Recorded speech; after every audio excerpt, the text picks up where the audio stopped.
नमः श्री वर्धमानाय निर्धूत कल्याणने सालोकानां त्रियोगानां यद् विद्या दर्पणायते यद् विद्या दर्पणायते। पंच परमेश्वरी भगवान की जय। 1000 श्री शांतिनाथ भगवान की जय। आचार्य श्री समंत भद्र भगवंते की जय। परम पूज्य आचार्य श्री आदि सागर महाराज की जय। आचार्य श्री महावीर महाराज की जय। आचार्य श्री विमल सागर महाराज की जय। आचार्य श्री तप सम्राट चंद्रवती सागर महाराज की जय। आचार्य गुरु सुंदर सागर महाराज की जय। ऐसा महेश्वर धर्म की जय। दिनवाणी माता की जय। जय बोलो जय जय।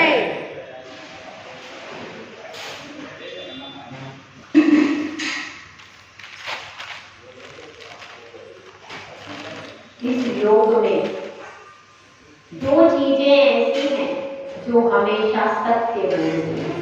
कौन सी दो चीजें हैं बताइए? हाँ, दर्पण। हाँ, ठीक है आंसर। दूसरा आत्मा। आत्मा थोड़ा सा आप करीब आ गए पर अभी पूरे करीब नहीं आए। दूसरी चीज कौन सी है जो हमेशा इसमें सत्य झलकता ही झलकता है? केवल ज्ञान रूपी दर्पण। एक तो बाहर का दर्पण है, एक तो बाहर का दर्पण है। बाहर के दर्पण में आप जैसा रख दोगे वैसा का वैसा वो दिखाएगा, ठीक है। और एक केवल ज्ञान रूपी भगवान का केवल ज्ञान है, उसमें भी जैसा वस्तु का स्वरूप होता है वैसा का वैसा झलकता है। तो यह समझ लेना, आप कितना ही छुपा छुपा करके गलतियां करें, कितना ही छुपा छुपा करके हम पाप करें, लेकिन फिर भी वह 3 व्यक्ति जानते हैं। एक तो वह दर्पण है, दूसरा यदि दर्पण के आगे वस्तु रखी जाएगी तो वह जान लेगा, और दूसरा कौन है? दूसरा हमारी आत्मा जानती है, और तीसरा जानता है तो भगवान का केवल ज्ञान जानता है। और भगवान कितने हैं? अनंत भगवान कितने? अनंत भगवान की तो संख्या दी गई है 13वें 14वें गुणस्थान वर्दी, लेकिन सिद्ध अनंत हैं। और ये सोच लेना, आप जितना भी पाप कर रहे हो अनंत अनंत सिद्ध देख रहे हो उसको, और हमारी आत्मा तो देख ही रही है। समझो, सही है कि नहीं? अनंत अनंत सिद्ध उस कृत्य को देख रहे हैं जो आप कर रहे हो, मगर वो राग द्वेष से रहित है, वचनों से रहित है, इसीलिए वो उस क्रिया में कोई हस्तक्षेप नहीं करते। वो सिर्फ जान रहे हैं, देख रहे हैं, केवल ज्ञाता दृष्टा स्वभाव है उनका, और अपने स्वभाव का अनुसरण कर रहे हैं। हम लोग थोड़ा देखते हैं, थोड़ा जानते हैं, लेकिन राग द्वेष के कारण अपने आप को सर्वज्ञ समझ लेते, परंतु वे वास्तव में सर्वज्ञ हैं, सब कुछ देख रहे हैं, जान रहे हैं, उसके बाद भी उन्हें उनमें सर्वज्ञ होने का दम्भ नहीं है। हम थोड़ा जानते हैं, सीमित जानते हैं, इसलिए उसमें राग द्वेष बहुत ज्यादा होता है। थोड़ा सा जानते हैं लेकिन राग द्वेष कितना करते हैं? राग द्वेष तो इतना करते हैं संसार में प्राणी कि एक दूसरे के प्राणों को भी घात करने से चूकते नहीं है। और जो सिद्ध भगवान है वह कितना जान रहे हैं? असीम जान रहे। 3 लोक में 3 काल में एक भी पदार्थ की एक भी पर्याय नहीं है जो वो जानते हैं, पर उसके बाद भी क्योंकि उनके पास राग द्वेष की कोई संतति नहीं है, जिसके कारण वे सब कुछ जानते हुए भी शांत बने रहते हैं। और हम थोड़ा जानते हैं, आकुलता कितनी होती है? आकुलता बहुत ज्यादा। जरा सा भी विपरीत पदार्थ को जान तुरंत आकुलता बचने और वो विपरीत जान रहे हैं, फिर भी उनको कोई आकुलता नहीं। वे जानते हैं कि संसार का स्वरूप ही ऐसा है, यहाँ पर तो ये सब चीजें चलती ही रहेंगी। यहाँ पर गुणवान व्यक्ति भी है, दोषी व्यक्ति भी है। ऐसा नहीं है कि लोग कहते भैया पंचम काल है, अब यहाँ पर दोषवान व्यक्ति हो गए। अनादिकाल से यह सब चला आ रहा है। ऐसा नहीं है कि पहले भी दोषी व्यक्ति थे, पर पहले मर्यादाएं ज्यादा थी और विशेष रूप से जो स्त्रियां वे मर्यादा का पालन करती थी और पूरे परिवार से कराती थी। स्त्रियां जो रहती थी परिवार की, वो धर्मपत्नी क्यों कही जाती, गृह लक्ष्मी क्यों कही जाती? कि पहले व्यवस्था ये होती थी, जो भी स्त्रियां होती थी वे स्वयं भी धर्म का पालन करती थी और अपने पूरे परिवार से पालन करने का उत्तरदायित्व किनका रहता था? स्त्रियों का। भानपुरा एक जगह है, वहां पर एक बूढ़ी दादी थी, अभी नहीं है। उनके परिवार में 40 व्यक्ति थे। उन 40 व्यक्ति, उनका अम्मा का यह नियम था बूढ़ी दादी का, जब तक 40 व्यक्ति मंदिर में दर्शन करके नहीं आएंगे तब तक मैं पानी नहीं पीऊंगी। और ये बिल्कुल सत्य घट रहा है। हम परतापुर में रहते थे तो उनके परिवार की एक बेटी का विवाह वहां हुआ था, तो उन्होंने यह बताया कि हमारी जो दादी थी उनका ऐसा नियम था। और जब उनके घर पे देखने के लिए गए तो रात हो गई। अब उन्होंने देखने के लिए गए, रिश्ता पक्का होना है, लेकिन उसके बाद भी उन्होंने पानी पूरी नहीं दी। कोई उसमें रात्रि में हम भोजन नहीं कराएंगे, इतना उसमें कट्टर नहीं। तो अपने नियम को लोग ऐसे निभाते थे। क्यों निभाते थे नियम? क्योंकि स्त्री अपनी मर्यादा और शील में इतनी दृढ़ रहती थी कि प्राण छोड़ देती थी, पर वो धर्म और शील को छोड़ने को तैयार नहीं। तो स्त्री की दृढ़ता के कारण पूरा परिवार एकजुट रहता था, बंधा रहता था और धर्म की गंगा अनवरत रहती है। तो अब अपनी बात यहाँ पर चल रही है। कल हमने समझा था कि कौन सा सत्य नहीं बोल रहा है। कौन सा सत्य नहीं बोलता? जिस सत्य को बोलने से किसी जीव का घात हो जाए, ऐसा सत्य सत्यानुरतधारी नहीं बोलता। जैसे एक घटना और आती, एक पंडित जी चले जा रहे थे मंदिर की तरफ, इतने में एक बहेलिया आया। अब बहेलिया बहुत घात करने वाला था, उसने मुट्ठी में एक चिड़िया पकड़ ली और अब वो जानता है कि पंडित जी सच्ची बोलते, तो उसने कहा आज इनकी परीक्षा लूंगा। यदि ये कहते हैं कि चिड़िया कैसी है, जिंदा है, तो मैं तुरंत उसको मार दूंगा, और अगर ये कह देंगे कि चिड़िया मरी हुई है तो झूठ हो जाएगा, क्योंकि मैं तो फिर उड़ा दूंगा कि चिड़िया तुमने तो झूठ बोला। अब पंडित जी सोचते हैं यह तो शिकारी है, इसके मन में कुछ ना कुछ पाप है। और पंडित जी जैसे ही दिखते हैं वो पूछता है, पंडित जी एक बात बता दो। बताओ, पूछो भाई। तो यह बता दो, मेरी मुट्ठी में एक चिड़िया है, वो जिंदा है कि मरी? अब पंडित जी सोचते हैं अगर मैं ये कह दूंगा कि चिड़िया कैसी है, जिंदा है, तो क्या करेगा? ये मार देगा। और अगर मैं मरी हुई कहूंगा तो क्या हो जाएगा? झूठ होगा कि नहीं? झूठ होगा। झूठ तो है, लेकिन अपने आगम के अनुसार वो झूठ नहीं। क्यों? क्योंकि आगम में इसमें स्पष्ट लिखा है, कल यही लिखा है ना, कि जब किसी पर विपत्ति आ रही है तो उस विपत्ति में धर्म के ऊपर धर्म संकट आ रहा है, शील की रक्षा के लिए, धर्म की रक्षा के लिए, जीव की रक्षा के लिए, कौन सी चीजें? जीव की रक्षा के लिए, शील की रक्षा के लिए, धर्म की रक्षा के लिए यदि झूठ भी बोलता है तो सत्य होता है। पंडित जी क्या करते हैं? वो कहते हैं चिड़िया तो मरी हुई है। उसने कहा तुम झूठ बोलते हो पंडित जी, और चिड़िया चिड़िया को उड़ा दी। चिड़िया को ठीक बोल दी, चिड़िया उड़ गई। तो क्या हुआ, उन्होंने हालांकि झूठ बोला। लेव पंडित जी कहते हैं कि हमारा सबसे पहला धर्म है अहिंसा। सबसे पहला धर्म हमारा अहिंसा है।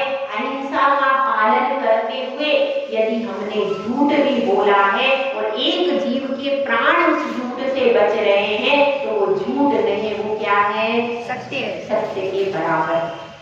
तो अब इसमें अपने को समझना है कि सत्यानुव्रत के 5 अतिचार कौन से होते हैं, क्योंकि शिष्य कह रहा है कि बोलना तो सब जगह होता है, बिना बोले तो कोई रह भी नहीं सकता। और हम तो गृहस्थ हैं तो हमको तो व्यापार में भी बोलना है, घर में भी बोलना है, जगह जगह बोलने का व्यापार होता ही है। तो हम क्या करें कि हमको अतिचार नहीं लगे। तो इसके लिए अतिचारों का वर्णन आ रहा है यहाँ पर 56 नंबर की कथा। परिवादरवो भाख्या वैशून्यं कूटलेखकरणं च न्यासापहारिकापि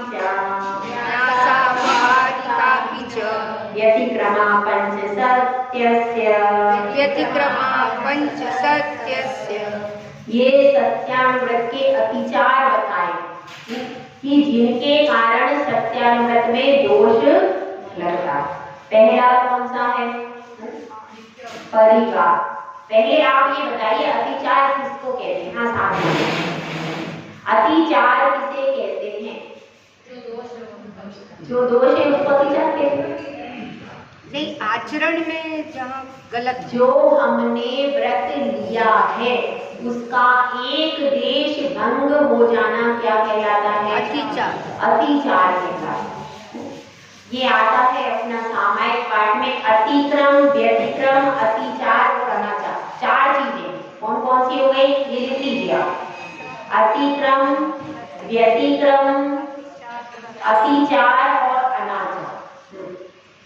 अब अतिक्रम क्या होता है? अतिक्रम क्या है कि मन में विचार आना।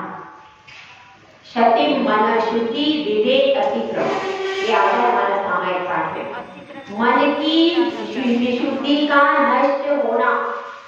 मन में हमने विचार बनाया, रात्रि का समय है और किसी ने व्रत ले लिया था गाय का, रात्रि भोजन के त्याग का, लेकिन अब उसका मन चंचल हो गया और सामने क्या रखे हैं, गुलाब जामुन रखे।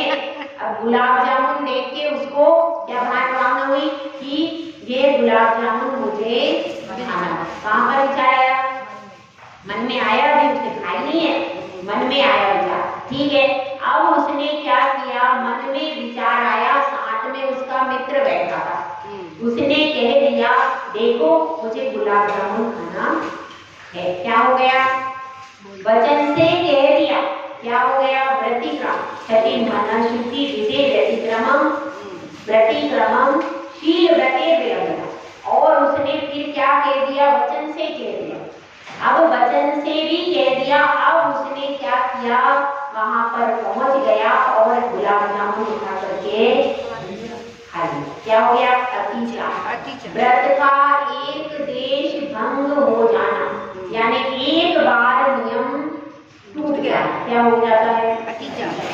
अब उसके मित्र ने कहा कि ठीक है तुमने कल तो खाया ही था, आज और खा लो। कल तो तुमने रात में खा लिया था। हाँ कल मैंने खा लिया था। तो ऐसा करो, अब कल खा लिया तो आज भी खा लो। तो फिर अपन फिर क्या करने लगे, फिर रोज ही उसने रात्रि भोजन शुरू कर दिया। क्या हो गया? अनाचार। एक देश भंग हो जाना, एक बार व्रत भंग हो जाना, तो उसका तो प्रायश्चित आदि लेकर के गुरु के पास में जाकर आलोचना बोल करके प्रायश्चित लेकर के उसकी शुद्धि हो जाती है। लेकिन फिर वह लगातार ही उसने व्रत भंग करता रहा तो क्या हो गया? अनाचार हो गया। अब उस व्रत की प्रायश्चित लेना बहुत कठिन हो जाता है। तो आप कितनी गिनती लगाओगे? जब उसने रोज ही शुरू कर दिया तो कितनी गिनती लगाओगे? तो व्रत यदि एक देश भंग हो जाता है तो उसका तुरंत प्रायश्चित कर लेना चाहिए। प्रायश्चित के द्वारा उसकी शुद्धि हो जाती है। परंतु यदि आपने कंटिन्यू ही व्रत भंग कर दिया तो फिर आपका व्रत भंग ही समझा जाएगा, क्योंकि अनाचार से प्रतिदिन आप करें तो फिर उसमें व्रत का कोई मतलब नहीं। जैसे आवृत्ति है उसी श्रेणी में आप फिर आ जाओ। अगर आपने प्रतिदिन अनाचार करते जा रहे हो तो क्या किस श्रेणी में आ गए? जैसे आवृत्ति है, जिसने रात्रि भोजन त्याग का नियम लिया ही नहीं, उसी श्रेणी में आप आ गए। समझ में आ गई बात? ठीक है। तो लेकिन व्रत भंग करने का पाप भी आपको दुगना लगना चालू हो गया, ये भी ध्यान रखना। तो अब इसमें यह बता रहे, समझ में आ गया ना? अतिक्रम, व्यतिक्रम, अतिचार और अनाचार। तो अब यहाँ पर बात चल रही है पहला अतिचार, क्योंकि अनाचार में तो व्रत पूरा भंग हो जाता है, इसलिए अनाचार का कथन नहीं किया। आचार्य परमेश ने अतिचार का कथन किया है, मतलब असावधानतावश कभी हमसे कोई दोष लग जाएगा। तो परिवार का मतलब क्या है? मिथ्या उपदेश देना। मिथ्या उपदेश कैसे देना? मिथ्या उपदेश का अर्थ है जो आगम में बात कही गई है उसके विरुद्ध कथन करना। आगम में बात जो कही गई है उस कथन को ना करके उसके विपरीत कथन कर देना, तो वो क्या हो जाएगा? उसका नाम है परिवार। जैसे आगम में लिखा हुआ है निर्ग्रंथ मुद्रा से ही मोक्ष होता है। अगर आपको उसी भव से मोक्ष प्राप्त करना है तो कौन सी पर्याय चाहिए? पुरुष पर्याय और निर्ग्रंथ लिंग। तो अगर किसी ने कहा नहीं स्त्रियों को भी मोक्ष हो जाता है तो ये कौन सा कथन हो गया? आगम विरुद्ध मिथ्योपदेश यानी परिवार। इसका नाम क्या आएगा? परिवार। स्त्रियों को भी मोक्ष होता है, केवलियों को कबला आहार होता है, केवली भगवान आहार करते हैं। एक मत ऐसा है जिसमें यह कहते हैं केवलियों को रोग होते हैं, केवलियों के ऊपर उपसर्ग होते हैं, केवली कबला आहार करते। ये क्या है? ये परिवार है। जो आगम में कहा है केवली भगवान को और कबला आहार नहीं होता, उनको होता है नहीं होता, कबला आहार नहीं होता, इसकी पर्याय से मुक्ति नहीं होती। और तीसरी चीज क्या बताई मैंने? उनको केवलियों के ऊपर केवल ज्ञान प्राप्त करने के बाद किसी के ऊपर भी उपसर्ग नहीं आता और उनको कोई रोग भी शरीर में नहीं होती। यह आगम का कथन है। यदि हम इसके विपरीत कथन कर देंगे तो कौन सा हो जाएगा दोष? परिवाद नामक दोष हो जाएगा। और इसके दो अर्थ है परिवार। दूसरा अर्थ भी समझ लीजिए। इसका दूसरा अर्थ है निंदा करना। परिवार का अर्थ क्या है? निंदा करना। हमारा कोई प्रयोजन नहीं है तो भी चार गोष्ठी बैठी है और शुरू हो गए। अरे उसके घर में वो कोई काम ही नहीं करती, पलके पे बैठी रहती है, बहू पानी का गिलास ला के देती है और आराम से बैठी रहती है, कुछ भी काम नहीं करती है। अब क्या हो रहा है? यह सब बातें कर रहे, हम दूसरे के बारे में तरह तरह की बातें, दूसरे के बारे में तरह तरह की बातें कर रहे। यह बात जानना सहवासी को सहवासी ही जानता है। आप समझ लेना, आप दूसरे के घर के अंदर क्या हो रहा है आप कब जानो? जब आप 24 घंटे उसके साथ रहो।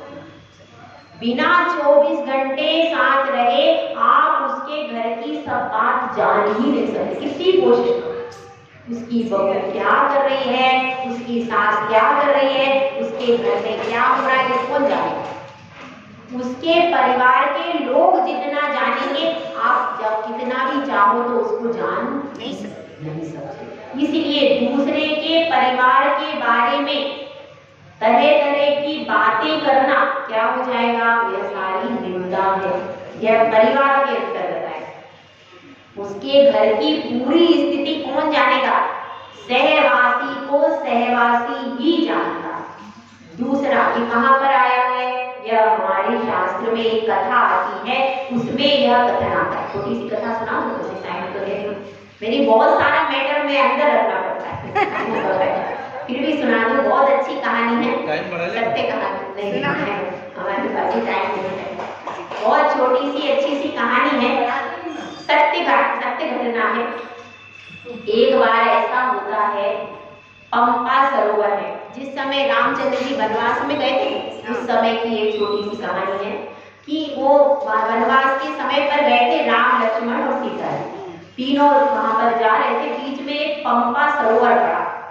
पंपा सरोवर में अब वह सीता जी बड़े ध्यान से देख रही, बड़ी प्रसन्नता से देख रही। तो वो पूछते हैं राम की तुम क्या देख रही हो? हे प्रिय, पहले ऐसा बोला जाता है, अब क्या बोला जाता है? हे प्रिय तुम क्या देख रही हो? तो सीता जवाब देती है कि हे नाथ, वो भी कैसे बोलती थी? हे नाथ, मैं यह देख रही हूँ कि यह नगरी कितनी अच्छी है कि जहाँ पर पशु पक्षी भी ध्यान करते हुए बैठे। अब इस पर क्या होता है? लक्ष्मण जी कहते हैं कि हे माता, आप तो बहुत भोली भाली हो, आप इस बगुले का छल नहीं जानती। और इतने ही मछलियां कहती हैं कि हे माता, इसने हमारा वंश ही खत्म कर दिया। यह ध्यान करता हुआ बैठा एक टाइम पे, और जैसे ही मछली आई तो इस तरह से तो मछलियों ने क्या कहा? ये संस्कृत का वाक्य है, सहवासी को सहवासी ही जानता है। आप बाहर से देख रहे हो, आप उसके सही स्वरूप को पहचान नहीं जाते। तो इसलिए इस घटना से क्या शिक्षा मिलती है कि दूसरों के घरों की बुराई मत करो। आपको उनकी पूरी वस्तु स्थिति पता ही नहीं हो सकती। कब पता होगी? जब उनके घर के अंदर जाकर के आप रहो, तब जाकर के आप उनकी रियल कंडीशन को जान पाओ। तो इसलिए आप अपने घर की रियल कंडीशन बता सकते हो, दूसरे के घर की रियल कंडीशन। इसलिए दूसरों की बुराई नहीं करना। ज्यादातर लोग बैठा, स्त्रियों में ज्यादा होती है, स्त्रियां बैठी 4-8, उसके घर में क्या हो रहा है, पूरी रामायण शुरू हो जाती है। इन सब बातों से क्या होता है? इन सब बातों से आपका ही सम्मान बढ़ता है, क्योंकि आपने जो भी इंफॉर्मेशन दी है वो 100% सत्य कभी नहीं होती, दूसरों के घरों का।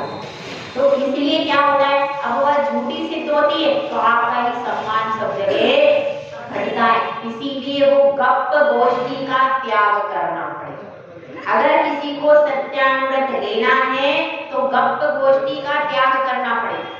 गप्प गोष्ठी में बैठ करके इधर उधर की निंदा करना, इसका ऐसा हो रहा है, इसका पति इससे ये कह रहा है, उसके घर में दूसरों के घरों की व्यर्थ की चर्चा।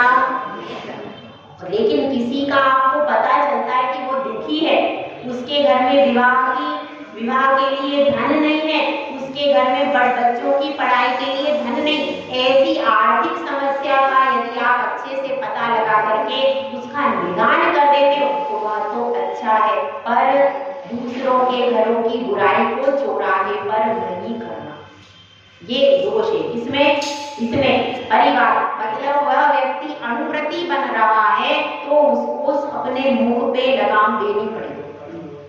उसको अपना मुख सत्यानुव्रत है, कैसे चौराहे पे जाके इधर उधर बुराई करेगा? वह इधर उधर बुराई नहीं करेगा। किसी की समस्या उसको पता चलती है तो उसको पर्सनल बैठ करके सॉल्व कर सकता है। जिसकी समस्या पता चली है उस परिवार की समस्या को पर्सनली उसके घर पे जाकर सॉल्व कर सकता है, और उसको इधर उधर जाकर सब महिलाओं में समाज में प्रसारित नहीं करेगा। यह कौन सा दोष हो गया? परिवार। अब दूसरा है रहोव्याख्या।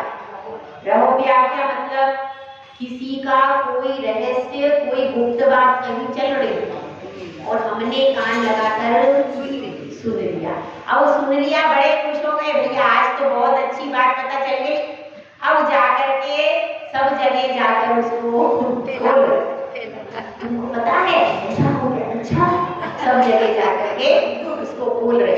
ऐसा भी लोग करते, कोई गुप्त बात किसी की पता हो गई और अपन जाकर के दुनिया में बता रहे उसमें ऐसा हो रहा है, उसमें ऐसा हो रहा है। तो गुप्त बात किसी की आपने पर्सनल सुन ली या आपको पता चल गई किसी कारण से, तो उसका सब दूर प्रचार प्रसार नहीं करना। हर व्यक्ति बदनामी से बचना चाहता है। फिर उससे उसको ठेस लगेगी कि नहीं?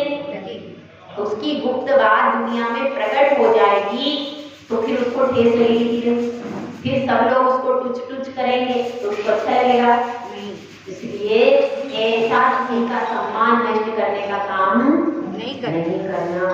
तीसरा है पैशून्य। पैशून्य मतलब क्या है? चुगली करना। इधर की बात उधर कर देना, उधर की बात इधर कर देना।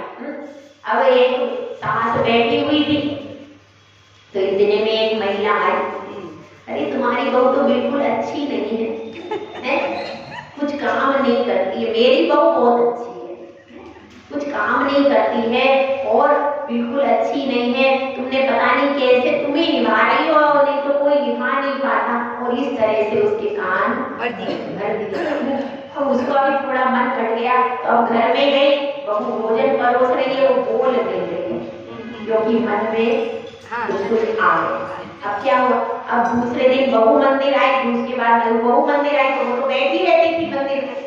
तो अब वो आ करके फिर बहू के कान भरे, तुम्हारी सासू दिन भर पूजा करती रहती है, तुम घर का सारा काम करती रहती हो, तुम कोई नौकरानी थोड़ी हो, तुम तो इस घर में रानी बन के आई, बहू रानी बन के आई हो, तुमको इतना काम नहीं करना चाहिए, सब काम सास से कराओ। दोनों के कान भर दिए। अब यदि दोनों समझदार होगी तो क्या होगा? दोनों समझदार होगी तो वो समझ जाएंगी हम दोनों में खोट नहीं है, खोट तो इसमें। ऐसा समझने वाला समझदार व्यक्ति होता है तो वह समझ जाता है खोट किसमें। तो इसलिए तो समझदार होगा, और अगर ना समझ होगा तो क्या हो जाएगा? अतिश्री महाभारत। तो ऐसे काम कुछ लोगों को ये मजा आता है और वो अकेले में देखती है, अकेले में कोई मिल जाए महिला फिर उसको भर देना अच्छे से। फिर उनको जब लड़ाई होती, अरे उसके घर में लड़ाई, अच्छा कितना खुश होती है। फिर वो जब पता चलता है हाँ उसकी सास को बोलने में, अच्छा मैंने अच्छा काम किया। तो इस तरह से पैशून्य यानी तो सत्यानुव्रति व्रत है, वो ऐसा चुगली का काम नहीं करता, इधर की बात उधर करने का काम नहीं करेगा। और कूट लेख करण, झूठा दस्तावेज तैयार करके किसी के नकली साइन बना लेना, अंगूठा लगवा लेना बेहोश करके, अंगूठा लगवा लिया किसी से धोखे में रखकर, बेहोश करके अंगूठा लगवा लिया, नकली साइन कर लिए, वो झूठे दस्तावेज करके पूरी संपत्ति अपने नाम कर ली। तो सत्यानुव्रतधारी है वो झूठे दस्तावेज तैयार नहीं करेगा। और न्यासापहारितापि, न्यासापहार का अर्थ क्या है? किसी ने कोई वस्तु गिरवी आपके पास में दी थी और वह भूल गया कि कितनी दी, उसने पांच सोने के सिक्के आपको दिए थे, 5 सोने के बिस्कुट, और जब वह लेने को आया तो उसको ऐसा ध्यान रहा मैंने 4 ही दी, तो आपने उसने कहा मेरे 4 बिस्कुट दे दो, आपने क्या कहा? ठीक है 4 ले लो, एक उसके में रख लिया। अब आपका सत्यानुव्रत का धारी जो व्यक्ति होगा वह क्या कहेगा? भैया आपने 5 रख के गए थे, यह 5 आपसे संभालो। सत्यानुव्रत भले ही इसमें कहे कि भाई हमने अपशब्द तो बोले नहीं, उसने जितना कहा उतना दे दिया, नहीं वह 5 रख के गया था तो आपको 5 ही देने पड़ेगा, उसका सामान आप रख नहीं सकते। तो यह कितने 5 अतिचार हैं इसके, कितने किसके? सत्यानुव्रत के, जिसका सत्यानुव्रत होता है वह इनमें से एक भी अतिचार नहीं करता। समझ में आ गया? तो अब इस तरह से अब अपन आगे चलते। आगे आ रहा है अचौर्यानुव्रत। दो व्रत अपने हो गए, कौन कौन से? अहिंसानुव्रत, सत्यानुव्रत। अब तीसरे अनुव्रत के बारे में शिष्य पूछ रहा है कि ये अचौर्यानुव्रत का स्वरूप क्या है और इसको मैं कैसे पालन करूं। तो यहाँ पर आचार्य बता रहे हैं। देखिए बहुत सुंदर परिभाषा है इसकी और इसमें सब कुछ आ जाता है। निहितम वा पतितम वा, निहितम वा पतितम वा, सुविस्मृतम वा परस्वमविसृष्टम, सुविस्मृतम वा परस्वमविसृष्टम,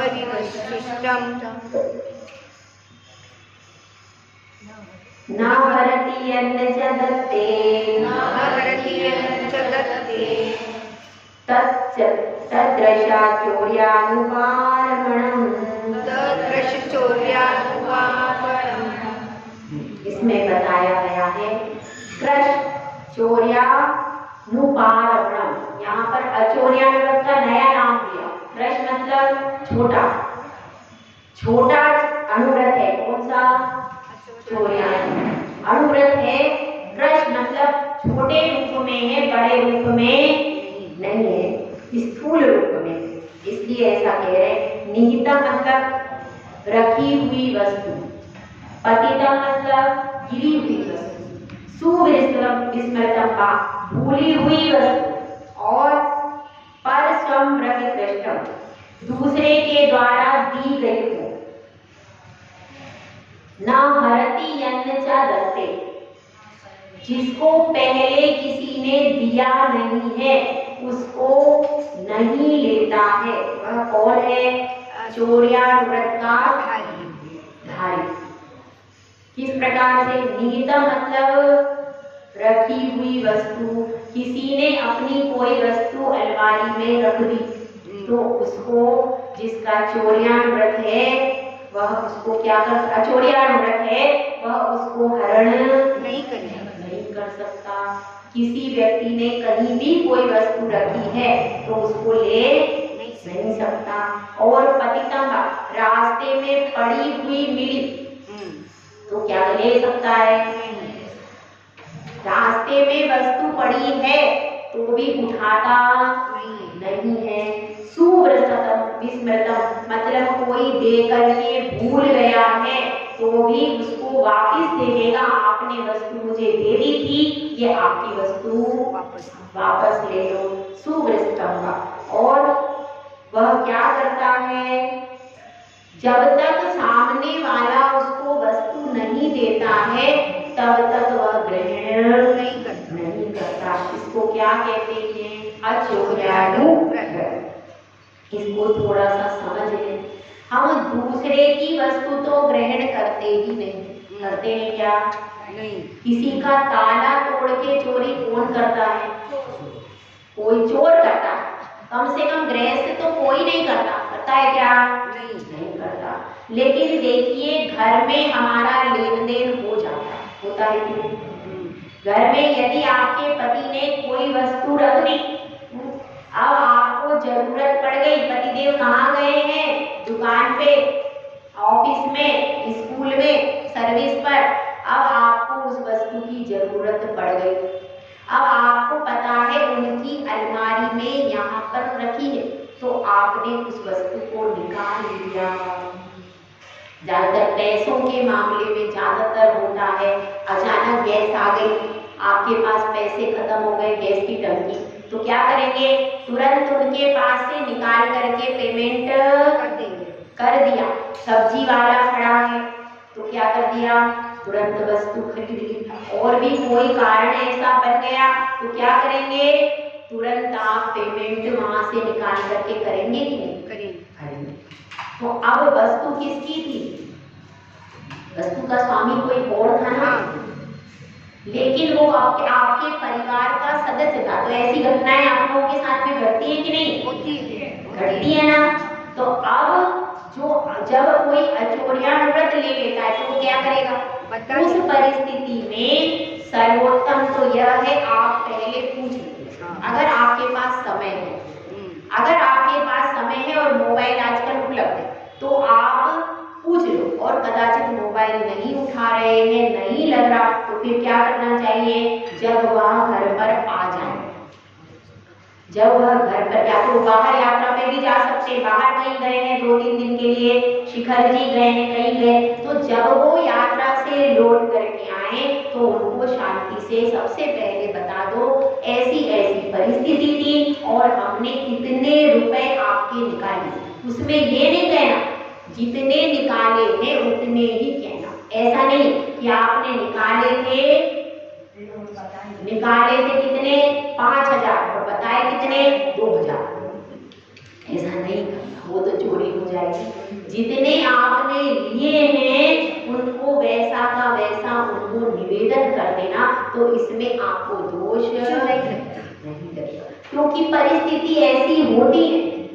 और फिर यदि आपने नियम लिया और फिर आपको अंदर अंदर पश्चाताप होता है कि हमारा नियम तो नहीं टूट रहा, क्योंकि हमने दूसरे की वस्तु ली है। तो इसमें घर में, परिवार में आप लोग रह रहे हो तो ये परिस्थिति आपके सामने आती है, बहुत बार आती है। तो उस परिस्थिति से बचने के लिए आपने अपने पति की, पत्नी की, पुत्र की, जिसकी भी, बहू की, जिसकी भी जो चीज ली है उसको उसके सामने बाद में बताओ, लेकिन बता दो। जैसे ही वो मिले तुरंत बता देना, ऐसा नहीं है 4-5 दिन बता दिया फिर वो व्यक्ति ढूंढ रहा है, परेशान हो रहा है, फिर पैसे कहाँ गए, मेरी चीज कहाँ गई, और आप भी परेशान करने के बाद बता रहे, ऐसा नहीं होना। उसको तुरंत ही जैसे भी संभव हो तुरंत इसकी सूचना, जितनी वस्तु ली है उसकी सूचना दे दोगे तो आपका व्रत का पालन हो जाएगा। यहाँ पर जो व्रत लिखा है यह दूसरे की वस्तु उठाने के संदर्भ में लिखा है। घर परिवार में और आप व्रत लेते हो तो पहले अपने पूरे परिवार को सूचित करो, भैया देखो मैंने व्रत ले लिया है, यदि कदाचित कोई परिस्थिति हुई और आप लोगों की कोई वस्तु में उठा लूं तो आप लोग बुरा मत मानो। पूरे परिवार को बिठा करके एक बार आप उन सबसे बोल दो तो आपको दोष भी, क्योंकि आपने पहले भी बोल दिया। और कब लेना? रोज रोज नहीं लेना, जब विशेष परिस्थिति हो तभी आप, और पहले ही बोल, जैसे आप व्रत लो तो परिवार वालों को बिठा कर बोल दो यदि किसी परिस्थिति में मैं किसी की कोई वस्तु ले लूं तो आप लोग बुरा मत मानना, और मैं जब लूंगा तो आपको बता दूंगा, ठीक है? तो ऐसे पहले से भी आप बोल दोगे तो उसमें दोष नहीं लगेगा। दूसरी परिस्थिति क्या है? पतितम का। अब देखिए साधना जी जा रही थी मंदिर से आगे, ठीक है, पीछे पीछे किसको चलाए? पीछे पीछे तो मैं चला, चलो संगीता जी पीछे से आ रही थी। अब इनका क्या हुआ? गले का हार निकल करके चेन गिर गई। अब ये आगे आगे जाए। अब संगीता जी का क्या है? कौन सा व्रत है? अचोरिया व्रत। अब संगीता जी का जो व्रत है तो अब क्या सोचेंगे वो? ये तो जमीन पे गिर गई चेन, अब मैं कैसे उठाऊं? सही है कि नहीं? गिरी हुई वस्तु नहीं उठाना चाहिए। तो अब क्या होगा? मगर उनको किसकी वस्तु है? पता है, साधना की वस्तु। तो जब आपको पता है तो आप क्या करोगी? आप उसको बोलोगी, और कभी वो आगे ज्यादा निकल गई, आप उसको बुला भी नहीं पाए तो आप वो वस्तु उठा लो। मगर क्या समझ के उठाओगी? मैं लूं इस भाव से नहीं उठाओगी, यह साधना की वस्तु है, उसको मैं दे दूं। और फिर जैसे ही शाम को साधना आपको मिलती है तो आप उसको क्या करोगी? वो वस्तु, और आपके पास फोन नंबर है तो आप उसको बता दोगी, देखो तुम्हारी चेन गिर गई थी, मेरे पास रखी है, तुम चिंता मत करो, ऐसा। और कदाचित कोई आपका बैरी है, उसकी वस्तु गिर गई, वो भी आगे आगे जा रहा है, कोई आपका दुश्मन था, उसकी वस्तु गिर गई तो उसकी मत उठाना। क्यों? अगर आपने उस बैरी की वस्तु उठाई तो वो क्या, और उसको बाद में देने को पहुंचे, वो क्या करेगा? इसने, वो पुलिस में रिपोर्ट लिखवा देगा बुराई। और आप गले में फंस जाओ। इसलिए ये ध्यान रखना, मित्र की वस्तु उठाना, जिसका आपके ऊपर विश्वास हो उसी की वस्तु उठाना, और जिसका विश्वास नहीं है उसकी वस्तु उठाना ही नहीं। समझ में आए? और जिस वस्तु का अता पता नहीं है, क्या पड़ा है, कैसा पड़ा है, किसका है, उसको तो हाथ भी नहीं लगाना। समझ में आ गया? और सुस्मृतम का समझते हुए आप कि कोई भूल गया हो कि मैंने वस्तु दी, अब भूल गया, ध्यान नहीं रहा, तो अब उस परिस्थिति में उसको आप जताकर लौटा दो कि तुमने मुझे ये वस्तु इस समय पर दी थी, अब तुम यह अपनी वस्तु संभाल ले। तो इस तरह से ये कौन सा व्रत हो गया? आचौर्याणु व्रत। अब इसमें देखिए एक कथा आती है। एक कथा इस तरह की आती है कि एक नगरी में एक क्या था, राजा राज्य करता था। उस राजा के राज्य में बहुत चोरियां हो रही थी। एक महाजन आता है और वो कहता है कि मैं बहुत परेशान हूँ, मेरा सारा धन लुट गया। इस तरह से रोज लोग आ करके कंप्लेन करते कि हमारा धन खत्म हो गया हमारा। लेकिन कोतवाल पूरा तैनात रहता, सैनिक भी तैनात रहते, लेकिन पता नहीं चलता कि कौन आकर के चोरी करेगा। सब लोग बड़े परेशान हुए। अब राजा को रोज रोज की शिकायतें मिलने लगी। राजा को गुस्सा, तो राजा को गुस्सा आया, उसने कोतवाल को बुलाया और उसने कहा 7 दिन के भीतर यदि तुम चोर को पकड़ के नहीं लाओगे तो तुम्हारे ही प्राणदंड तुम्हें दे दूंगा। अब क्या हुआ? अब वो बड़ा परेशान, अब उसको न रात में नींद न दिन में चैन, और बड़ा परेशान हो करके वह एक चौराहे पर बैठा था। इतने में एक ब्राह्मण आता है और उससे पूछता है कि मुझे थोड़ा सा भोजन मिल जाएगा। अब वह कहता है अरे मेरे तो प्राण संकट में 6 दिन निकल गए, आज 7वां दिन 7वीं सुबह होगी, राजा मुझे मृत्युदंड दे देगा। अब मैं बड़ा परेशान हूँ, दिन भर रात भर चोरियां होती रहती है नगर में और चोर पकड़ा नहीं ना, क्या करें, किस तरह से उस चोर से पार पाए। तो वह पूछता है ब्राह्मण, यहाँ पर कोई ऐसा व्यक्ति है जो यह बार बार कहता है कि मैं बहुत सच्चा हूँ, मैं कभी झूठ नहीं बोलता, चोरी नहीं करता, मैं बहुत पवित्र हूँ, मैं कभी चोरी नहीं करता, ऐसा बोलने वाला कोई है क्या? कि ना हाँ एक व्यक्ति है तो, पर वो तो बहुत माना हुआ सन्यासी है और वह जमीन को भी स्पर्श नहीं करता, ऊपर वृक्ष पे सीका बांध के लटका रहता है। क्यों? कि मैं तो जमीन को भी स्पर्श नहीं करता, तो उस पर तो कोई संदेह कर ही नहीं सकते। वो तो सब लोग जाकर के उसकी पूजा करते, उसका सम्मान करते, और वो तो नगरी के बाहर रहता। ठीक है, अब वह कहता है कि देखो मैं तुम्हें एक कथा सुनाता हूँ। मैंने क्या किया, एक लकड़ी की लाठी बनाई और उस लाठी में मैंने अपना सोना रख लिया और मैं कहाँ गया, विदेश में गया। मेरे साथ में एक छोटा बालक भी लग गया। मैंने सोचा कोई बात नहीं, बालक भी चलता है।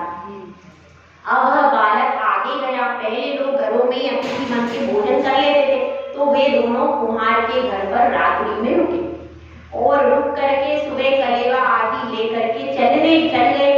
वो आधे किलोमीटर तक आ गए।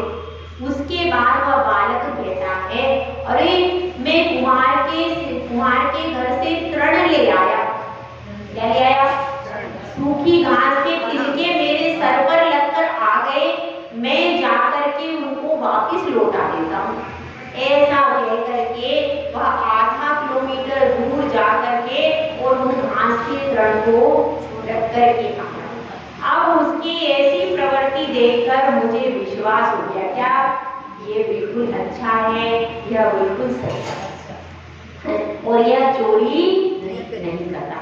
ऐसा देख करके मुझे बड़ा उसमें विश्वास हुआ और फिर मैं जो लाठी संभाल के रखता था, एक दिन वह कहने लगा कि मैं कुम्हार के घर गया तो मेरा भोजन पानी छूट गया, अब मैं गांव में जाकर भोजन पानी करूंगा।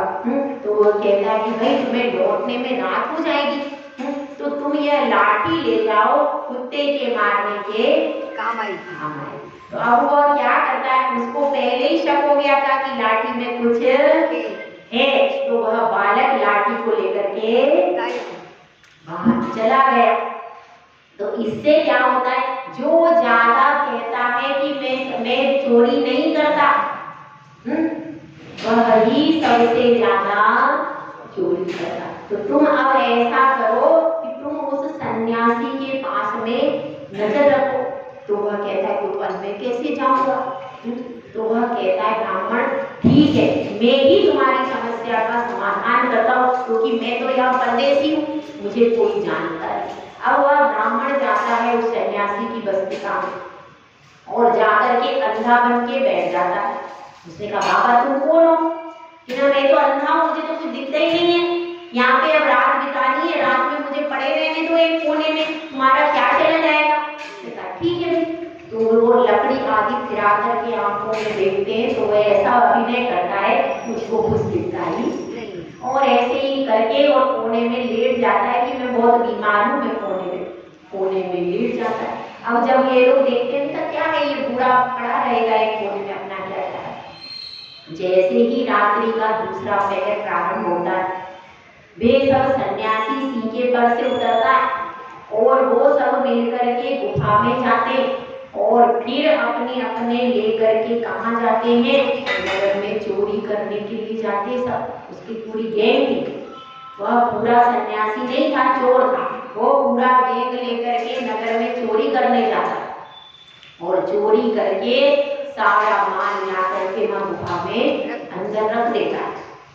अब उसके बाद क्या करते हैं, उसके बाद वो सब भोजन पानी बना करके अपना भोजन करते हैं सब लोग।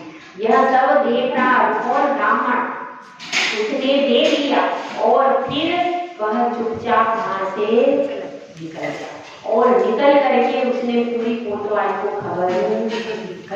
कोतवाल ने सुबह छापा मारा और उसको पकड़ करके राजा के सामने ले गए। और जो धन कहाँ रखा था ये भी ब्राह्मण ने बता दिया कि सारा धन यहाँ पर रखा है। तो इस तरह से क्या इसमें कौन प्रसिद्ध हुआ है चोरियाव्रत में? वह तापसी।